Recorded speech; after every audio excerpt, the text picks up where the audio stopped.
Hello and welcome to the online platform of Rouse Academy for Competitive Exams. And I, Pragya Pandey, welcome you all to our very special series on Daily News Review. आगे बढ़ने के पहले आप सभी के लिए एक बहुत ही महत्वपूर्ण सूचना है। राउस एकेडमी आगे आने वाले MPPSC प्रीलिम्स के लिए लेकर आया है dedicated online and offline test series. आप ऑनलाइन टेस्ट सीरीज़ को ज्वाइन करने के लिए या ऑफलाइन टेस्ट सीरीज़ को ज्वाइन करने के लिए नीचे दिए गए नंबरों पर संपर्क कर सकते हैं या साथ ही आप हमारी वेबसाइट को विज़िट कर सकते हैं और else by just scanning this particular code आप हमारी एप्लीकेशन पर भी जुड़ सकते हैं। चलिए बात करते हैं आज के इम्पॉर्टेंट आर्टिकल्स के बारे में। हम समझेंगे global dispute settlement of WTO, साथ ही हम जानेंगे पॉक्सो एक्ट के बारे में। Next will be discussing about one of the editorial from the Hindu जिसमें बात की जा रही है caring for the olds and lastly will be talk aboutting the architect of India's green revolution. चलिए MS स्वामीनाथन को यहाँ पर ट्रिब्यूट देंगे। बात करते हैं पहले आर्टिकल के बारे में। देखिए रिसेंटली G20 डिक्लेरेशन यहाँ पर कंप्लीट हो चुकी है। ऐसे में सबसे बड़ा पुश यहाँ पर दिया जा रहा है वर्ल्ड ट्रेड ऑर्गेनाइजेशन के डिस्प्यूट सेटलमेंट मैकेनिज़्म को लेके। WTO के डिस्प्यूट मैकेनिज़्म की बात करें अगर हम, तो ये जो सेटलमेंट सिस्टम है ये एक 2 टायर पैनल है जो मैं अभी आपको बताऊंगी, जिसके अंदर एक अपीलेट बॉडी भी आपको देखने के लिए मिलती है। हालांकि ये जो पर्टिकुलर बॉडी है ये 2019 से डिसफंक्शन है, क्योंकि यहाँ पर यूनाइटेड स्टेट्स ने यहाँ पर अपीलेट बॉडी के जो मेंबर्स हैं उनके अपॉइंटमेंट को ब्लॉक करके रख दिया है और इसी वजह से इसको क्राउन ज्वेल WTO का बोल दिया जाता है। ऐसे में डिस्प्यूट सॉल्व करने की बात करें, कंट्रीज़ के एक दूसरे को अप्रोच करने की बात करें, सो डिस्प्यूट सेटलमेंट बॉडी का यहाँ पर मिसिंग होना अपने आप में एक बहुत बड़ी दिक्कत की बात है। एज ऑफ नाउ 1995 से जब से WTO का इस्टेब्लिशमेंट हमें देखने मिला है, लगभग 493 रूलिंग्स यहाँ पर देखने के लिए मिल गई हैं। ऐसे में जो कंट्रीज़ हैं उनके लिए एक इंटरनेशनल प्लेटफॉर्म की आवश्यकता है, इसको रीस्ट्रक्चर्ड करने की आवश्यकता है जहां पर इसके बारे में चर्चा की जा सके। अलॉन्ग विद दैट अगर हम बात करें तो एक और फ्यूचर की बात की जा रही है। जैसे WTA के जो अपीलेट बॉडी है इसका काम करना नहीं करना कहीं ना कहीं अनसर्टेनिटी की तरफ इशारा करता है। ऐसे में एक और दूसरे इंटरनेशनल लॉ है जहाँ पर फॉर्मेटिव स्टेजेस या फॉर्मेटिव प्रोसेसेस की बात की जा रही है, which is the international investment law through investor state dispute settlement. आज की डेट में अगर हम देखेंगे तो ICDS जो कि एक प्रिंसिपल बॉडी बन जाता है when it comes to settle international investment law related dispute, इसने अभी तक 1257 से भी ज़्यादा केसेस को यहाँ पर हैंडल कर लिया है। अब ऐसे में एक इम्पॉर्टेंट आ जाता है कि इंडिया का स्टैंड हमें क्या देखने के लिए मिलने वाला है। हालांकि इंडिया ने कोई बहुत ही क्लियर स्टेटमेंट नहीं बताया है कि वो क्या सपोर्ट करने वाले हैं। अपीलेट रिव्यू जो ICDS में हमें देखने मिल रहा है उसे रिव्यू उसको सपोर्ट में है या WTO से क्या इनका संबंध है, इससे रिलेटेड कोई ख़ास बात यहाँ नहीं की गई है। चलिए हम समझ लेते हैं WTO के बारे में। तो जैसा आप सभी को पता है 1995 ओके 1995 में एक आपको पता 1995 में गेट को यहाँ पर ख़त्म करके फाइनली इस्टेब्लिश किया गया था WTO को। WTO की बात करें तो लगभग 164 मेंबर कंट्रीज़ आपको देखने मिलेंगी। एक लॉती डिसीजन मेकिंग बॉडी है जो कि यहाँ पर काम करती है वर्ल्ड ट्रेड को डिसाइड करने में, कंट्रीज़ में एक फेयर कंपटीशन को मेंटेन करने में। WTO के डिस्प्यूट सेटलमेंट की बात करें सो बेसिकली हमें यहाँ पर 2 कॉन्सेप्ट देखने के लिए मिलते हैं। पहले तो याद आप रखेंगे कि WTO का जो सिस्टम है इसको क्राउन ज्वेल के नाम से भी जाना जाता है, DSS सिस्टम को। ओके बेसिकली ये एक 2 टायर सिस्टम की तरह हमें देखने के लिए मिलता है। समझ लेते हैं इसको भी अच्छे से। यहाँ पर एक अपीलेट बॉडी इसका एक सेकेंड टायर क्रिएट करती है। सो कुछ इस तरीके से समझ लीजिए। सबसे पहले हमें मिनिस्ट्रियल कॉन्फ्रेंस देखने मिलेगी। इसके अंदर आपको देखने मिल जाएगा dispute settlement body. Along with that आपको यहाँ पर डिस्प्यूट सेटलमेंट बॉडी के अंदर ही आपको देखने मिल जाएगी अपीलेट बॉडी। ओके चलिए आगे अगर हम बात करें तो WTO यहाँ पर एक प्लेटफॉर्म प्रोवाइड करता है ताकि जितनी भी नेगोशिएशन है लिबरेटिंग ट्रेड के लिए या फिर रूल्स बनाने हों, इनको एडमिनिस्ट्रेशन करना हो, इन सभी के लिए एक प्लेटफॉर्म यहाँ पर बनाया गया है under WTO which is DSS। Main object की अगर हम बात करें तो जो ग्रीवियंस हैं, जो इशू हैं कंट्रीज़ या मेंबर कंट्रीज़ के आपस में, उनको यहाँ पर सुलझाना। अपीलेट बॉडी को यहाँ पर एक स्टैंडिंग कमेटी के रूप में फॉर्म किया गया था जिसमें 7 मेंबर्स आपको देखने के लिए मिलते हैं और लगभग इनकी टर्म अगर हम बात करें तो केवल और केवल 4 साल की एक टर्म हमें देखने के लिए मिलेंगी। जैसे यहाँ पर कोई डिस्प्यूट अराइज होता है, कंट्रीज़ यहाँ पर डायरेक्टली WTO के DSS स्ट्रक्चर के पास पहुँच जाती हैं। अब यहाँ पर अगर हम अपीलेट बॉडी की बात करें तो जैसा हमने बात करा कि यहाँ पर आपको 7 मेंबर्स देखने मिलेंगे जिसको डिस्प्यूट सेटलमेंट बॉडी के द्वारा 4 साल के लिए अपॉइंट किया जाता है। अपॉइंटमेंट की चर्चा करें तो प्रत्येक जो अपीलेट बॉडी है इसको एक पर्सन की आवश्यकता होती है जो कि एक्सपर्टीज़ रखता हो लॉज में, इंटरनेशनल ट्रेड में, सब्जेक्ट मैटर स्पेशलिस्ट हो और डिफरेंट जो एग्रीमेंट्स होते हैं उनके बारे में पूरी जानकारी रखता हो। साथ ही they are also required to be unaffiliated with any government and are to be broadly representative of the members of membership of the WTO। इन्हीं सब के अंदर एक चेयरमैन यहाँ पर इलेक्ट किया जाता है जो 1 साल की टर्म को कंप्लीट करता है, जिसको यहाँ पर एडिशनल पीरियड या मतलब 2 साल के लिए बढ़ाई जा सकती है। और यही जो चेयरमैन होगा ये पूरे अपीलेट बॉडी के जितने भी डिसीजन हैं उसका क्या बिजनेस होगा, वो क्या करेंगे, उसके लिए रिस्पॉन्सिबल होता है। एक डिवीज़न बना दी जाती है 3 मेंबर्स की जो कि सिलेक्ट करती है सारी अपील्स को यहाँ पर और इसके बारे में डिसीजन लेती है। अब सबसे बड़ा मुद्दा हुआ क्या था, यूनाइटेड स्टेट्स ने यहाँ पर जो प्रोसेस थी रीअपॉइंटमेंट ऑफ जजेस उसको रोक दिया 2017 के बाद। 2019 की अगर हम बात करें तो नंबर जो है जजेस में in these court they fail below 3 minimum required से भी कम। So basically it is believed that WTO is biased against it and has criticized it for being unfair। और ऐसे में कहीं ना कहीं अपीलेट बॉडी हमें एक्टिवली पार्टिसिपेट करती हुई नहीं नज़र आ रही है। चलिए इसी के साथ बात कर लेते हैं ISDS को लेकर। देखिए इंडिया ने including South Africa, they has recently opposed efforts by the nations including China, Brazil, Australia and South Korea to being discussion on the proposal for the investment facilitation agreement on the WTO। ऐसे में यहाँ पर एक incorporated provision जिसके अंदर हमें बात करनी है ISDS वो भी आ जाता है। ISDS मैकेनिज्म की बात करें तो ये परमिट करता है कंपनी को to drag the governments to the international arbitration without exhausting the local remedies। So what it does, it allows them to claim huge amount as compensation citing losses they suffered due to reason including policy changes। So this contention ISDS mechanism already has been incorporated by investment pact by EU and Canada। ऐसे में India कि अगर हम बात करें so India का क्या position है हमें वो भी समझना होगा। इंडिया देखिए ISDS के कॉन्सेप्ट को रिजेक्ट करता है, ये क्लियरली बोलता है that only after all local option have been exhausted for settling dispute between corporate and the government then there is a need कि आप किसी भी मामले को इंटरनेशनल आर्बिट्रेशन ट्रिब्यूनल तक लेकर जाएं। साथ ही इंडिया का बोलना ये भी है कि भाई बहुत सारी कंट्रीज़ आपस में बायलैटरल एग्रीमेंट के थ्रू पार्ट होती हैं, बट ऐसे में मल्टीलैटरल एग्रीमेंट्स भी हमें देखने मिल जाते हैं। सो जो लोकल बॉडीज़ हैं, जो लोकल लेवल हैं, पहले डिस्प्यूट का रिजोल्यूशन यहाँ होना ज़रूरी है, उसके ही बाद कंट्रीज़ को क्या होना चाहिए, दूसरे किसी इंटरनेशनल प्लेटफॉर्म पर जाना चाहिए। चलिए moving on to the next article, हम बात करने वाले हैं पॉक्सको लॉ के बारे में। देखिए यहाँ पर लॉ पैनल ने बोला है कि जो कंसेंट एज है उसे 18 रखिए, लेकिन कंसेंट अगर यहाँ पर बात होती है 16 से 18 साल के बच्चों के बीच में तो हमें लेस सीवियर लुक यहाँ पर लेना होगा। दैट मीन्स बहुत रिजिड या स्ट्रिक्ट लुक नहीं लेना होगा व्हेन इट कम्स टू 16 और 18 ईयर्स ऑफ एज।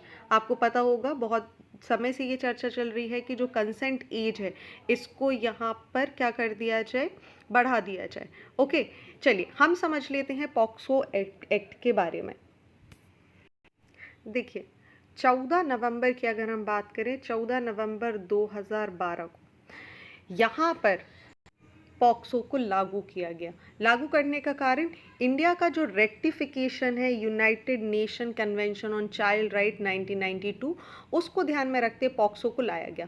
मुख्य एम या उद्देश्य की बात करें तो एक स्पेशल लॉ क्रिएट करना था ताकि जितने भी ऑफेंसेस हैं या सेक्सुअल एक्सप्लॉयटेशन है, सेक्सुअल अब्यूज़ जो हमें बच्चों के देखने के लिए मिलते हैं, उनको यहाँ पर सेपरेटली और स्पेसिफिक वे में यहाँ पर डिसाइड किया जा सके। उनको किस तरीके से पनिशमेंट होगी, क्या पनिशमेंट होगी, सभी को भी डिफाइन किया जा सके। और ऐसे में यहाँ पर एक्ट डिफाइन कर देता है कि कोई भी बच्चा या कोई भी व्यक्ति जो कि 18 साल की उम्र के कम के हैं, उनको पॉक्सो के अंदर ट्रीट किया जाएगा। यहाँ पर punishment as per the gravity of offence की बात की जाती है। और इसी सब को देखते हुए इसको और स्ट्रॉन्ग बनाने के लिए इसमें कुछ अमेंडमेंट किए गए 2019 के अंदर, और बहुत ही ज़्यादा स्ट्रिंजेंट पनिशमेंट को शामिल किया गया। डेथ पेनल्टी को यहाँ पर शामिल किया गया अगर कोई भी व्यक्ति सेक्सुअली क्राइम करता है बच्चों के ऊपर। ओके, अब देखिए इम्पॉर्टेंस क्या है या इसके फीचर्स क्या हैं। सबसे पहली बात तो ये जेंडर न्यूट्रल है। दैट मीन्स यहाँ पर लड़के लड़की दोनों को सेक्सुअल अब्यूज़ का शिकार माना जाता है, रिगार्डलेस जो कौन सा जेंडर है यहाँ पर। दैट मीन्स सभी को एक ही पैरिफ्री के अंदर रखा जाता है। दूसरे अगर हम इसकी बात करें तो यहाँ पर ईज़ ऑफ रिपोर्टिंग की बात की गई है। दैट मीन्स यहाँ पर सफिशिएंट अवेयरनेस पहुँचाई जाती है लोगों के मध्य कि हाँ, एक बच्चा है, अगर उसके साथ किसी भी तरीके की कोई क्राइम हुए हैं, उसको सेक्सुअली एक्सप्लॉइट किया जा रहा है, तो ऐसे में जितने भी ऑफेंस है उन्हें पॉक्सो के अंदर रखा जाए। अलॉन्ग विद दैट यहाँ पर एक डेफिनेशन, एक टर्म क्रिएट कर दी गई है। दैट मीन्स चाइल्ड पोर्नोग्राफी को यहाँ पर बैन कर दिया गया है, और नए नए ऑफेंसेस जो यहाँ पर बच्चों को लेकर हमें देखने के लिए मिलते हैं उसको भी इसके अंदर शामिल किया जाता है। ओके, अलॉन्ग विद दैट आप याद रखेंगे चाइल्ड वेलफेयर कमेटी का रोल यहाँ पर बढ़ा दिया गया है। जुवेनाइल जस्टिस एक्ट को इसके साथ लेकर आया गया है। So which means on and all अगर हम ओवरऑल तरीके से बात करें, सो ये पूरा का पूरा जो एक्ट है ये बात कर रहा है बच्चों के प्रोटेक्शन को लेकर। चलिए बात करते हैं अगले आर्टिकल के बारे में। बात की जा रही है caring for the old. Recently हमने एक आर्टिकल पढ़ा था जिसके अंदर हमें पता चल रहा है इंडिया का जो पॉपुलेशन है ये लगातार एक ओल्ड कैटेगरी में जा रहा है। United Nation Population Fund India age report की अगर हम बात करें यहाँ पर, जिसको हम पहले भी डिस्कस कर चुके हैं, जो 60 साल से अधिक की उम्र के व्यक्ति हैं वो हमारे देश में डबल हो जाएंगे from 10.5% to 20.8% in 2050। That means 5 में से एक व्यक्ति अब आपको 2050 तक अगर आप देखेंगे तो ये सीनियर सिटीजन देखने मिलेगा। That means they will be having a lot of health issues, economical issues as well as societal issues.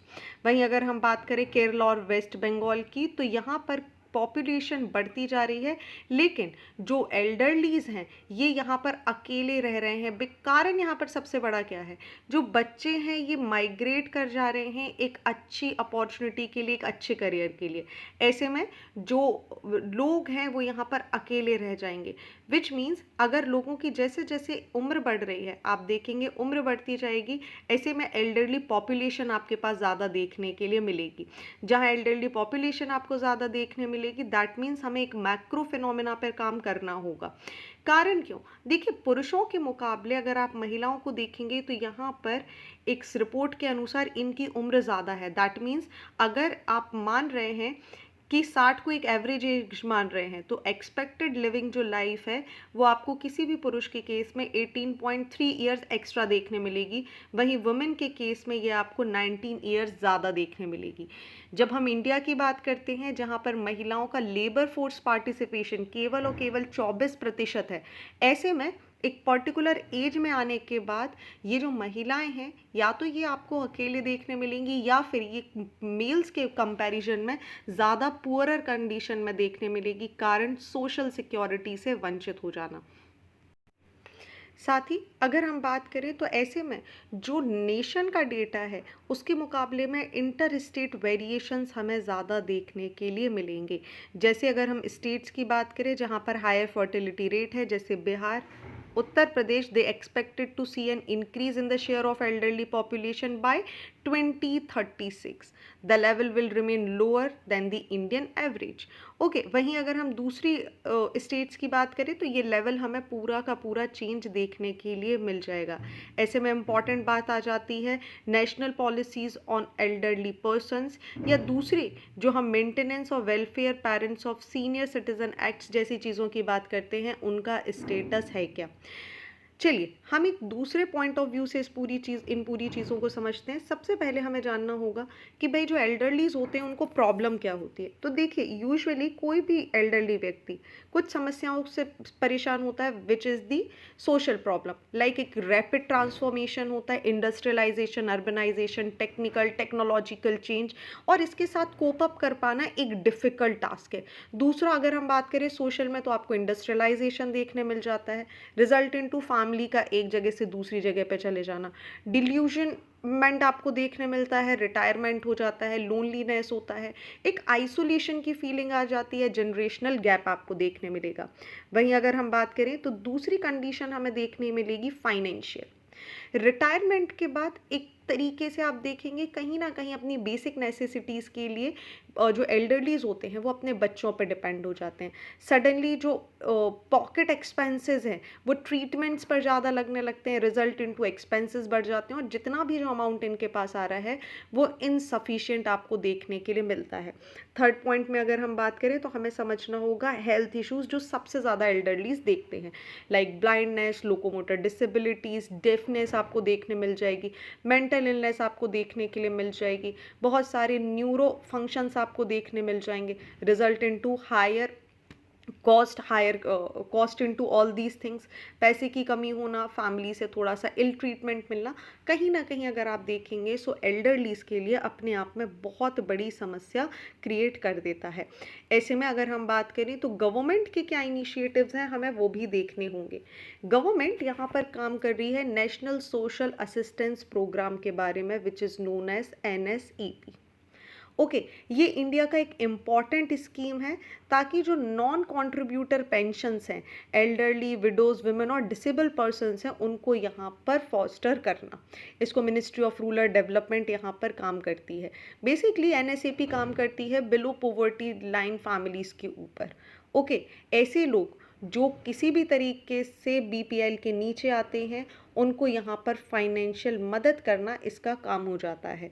साथ ही अगर हम इंडिया की बात करें तो इंडिया प्रधानमंत्री वय वंदना योजना की बात कर रही है, integrated program for older pensions की बात कर रही है, साथ ही राष्ट्रीय वयोश्री योजना की बात हमें देखने मिलेगी. समापन प्रोजेक्ट आपको देखने मिल जाएगा जिसके अंदर ऑनलाइन पेंशन की प्रोसेस की जाएगी ताकि जो एल्डरलीज हैं उन्हें आने जाने से तकलीफ ना हो. सेक्रेट पोर्टल की बात की जा रही है जिसको मिनिस्ट्री ऑफ सोशल जस्टिस और एम्पावरमेंट यहाँ पर डेवलप किया हुआ है. जो भी 60 साल से अधिक के व्यक्ति हैं वो इस पर रजिस्टर कर सकते हैं. They can find job and opportunity and work on that. Along with that जो एल्डरलीज हैं उनके लिए टोल फ्री नंबर्स को चलाया जा रहा है in case they want any kind of information, guidance, emotional support on any particular thing. Okay so these are the few things जो आपको यहाँ पर समझनी होंगी. चलिए moving on to the next article. लेकिन एक मिनट आगे बढ़ने के पहले मैं चाहती हूँ आप सभी को पता हो 14567 ये पहला pan India toll free helpline number है जो सीनियर सिटीजन्स के लिए यहाँ पर है. सो इन केस अगर आपके आसपास भी कोई सीनियर सिटीजन है और उनको किसी भी तरीके की मदद की आवश्यकता है, वेदर इट इज़ इमोशनल और anything, you can suggest them to talk on this particular number. साथ ही आप याद रखेंगे कि International Day of Older Person को सेलिब्रेट किया जाता है 1 अक्टूबर को, जो कि आने ही वाला है. चलिए बात करते हैं आर्किटेक्ट ऑफ ग्रीन रिवॉल्यूशन के मिस्टर MS स्वामीनाथन की, जिनकी रिसेंटली 98 वर्ष की उम्र में यहाँ पर मृत्यु हो गई है. इंडिया को अगर हम बात करें तो फूड के लिए डिपेंडेंट से इंडिपेंडेंट बनाने का श्रेय अगर किसी व्यक्ति को जाता है तो वो है MS स्वामीनाथन. चलिए, अगर हम एक जनरल टर्म में बात करें तो ग्रीन रिवॉल्यूशन को इंटरनेशनल लेवल पर शुरू करने वाले व्यक्ति का नाम था नॉर्मन बोरलॉग। 1960s में इन्होंने ग्रीन रिवॉल्यूशन को लेकर आया और इसी के कारण नॉर्मन बोरलॉग को फादर ऑफ ग्रीन रिवॉल्यूशन कहा जाता है। इसी के चलते इनको 1970 में नोबल पीस प्राइज़ दिया गया था, क्योंकि यहाँ पर इन्होंने डेवलप किए थे हाई यील्ड वेराइटी सीड्स, जिन्हें हम HYVS के नाम से भी जानते हैं। इंडिया में अगर हम बात करें तो ग्रीन रिवॉल्यूशन के पितामह बोले जाते हैं MS स्वामीनाथन। चलिए, हम ग्रीन रिवॉल्यूशन की अगर बात करें तो देखिए 1967 से लेके 68 का पीरियड, 77 से लेके 78 का पीरियड इंडिया में फूड डेफिशिएंसी से लेके इंडिया बन गया वर्ल्ड का लीडिंग एग्रीकल्चर नेशन। कारण क्यों? हाई यील्ड वेराइटी सीड्स को यहाँ पर इन्वॉल्व करना। ग्रीन रिवॉल्यूशन की कुछ बेसिक क्लैरिटी थी। सबसे पहला, इंडिया में जो हंगर क्राइसिस है, जो कि हमें सेकंड 5 ईयर प्लान के समय देखने मिला, उनको ख़त्म करना। दूसरा, यहाँ पर बात की गई कि हमें मॉडर्नाइजेशन को लाना होगा, रूरल डेवलपमेंट को यहाँ पर क्रिएट करना होगा, और साथ ही हाई यील्ड वेराइटी सीड्स के सहायता से हमें फार्मिंग एरियाज़ को एक्सपांड करना होगा। दैट मीन्स यहाँ पर कुछ बेसिक एलिमेंट्स को जोड़ा गया। पहली बात तो यहाँ पर बात की गई कि क्वांटिटेटिव फार्मलैंड्स लाने हैं, डबल क्रॉपिंग सिस्टम लेकर आना है। दैट मीन्स एक सीज़न में एक तरीके की फसल लगाई जाएगी, दूसरी सीज़न में दूसरे तरीके की फसल लगाई जाएगी। ओके, सो इस तरीके से यहाँ पर इसका मैनेजमेंट रहेगा। साथ ही यहाँ पर वाटर और ह्यूज इरिगेशन प्रोजेक्ट्स, डैम को बिल्ड करने की बात की गई, जेनेटिकली इम्प्रूव्ड सीड्स को लगाने की बात की गई, जिसकी वजह से इंडिया में कुछ मेन क्रॉप्स में रिवॉल्यूशन आपको देखने मिला, जिसमें वीट, राइस, ज्वार, बाजरा, मेज़ यहाँ पर आपको देखने मिल जाएंगे। ओके, और इंडिया यहाँ पर ग्रीन रिवॉल्यूशन के फेज में आपको देखने के लिए मिलेगा। चलिए, सो ये थे आज के इम्पॉर्टेंट आर्टिकल। आई होप आपको सारी चीज़ें क्लियर हो चुकी होंगी। So thank you for watching this video. Do not forget to hit like button, comment your valuable feedback, and also press the subscribe button to never miss any updates. Thank you and see you tomorrow.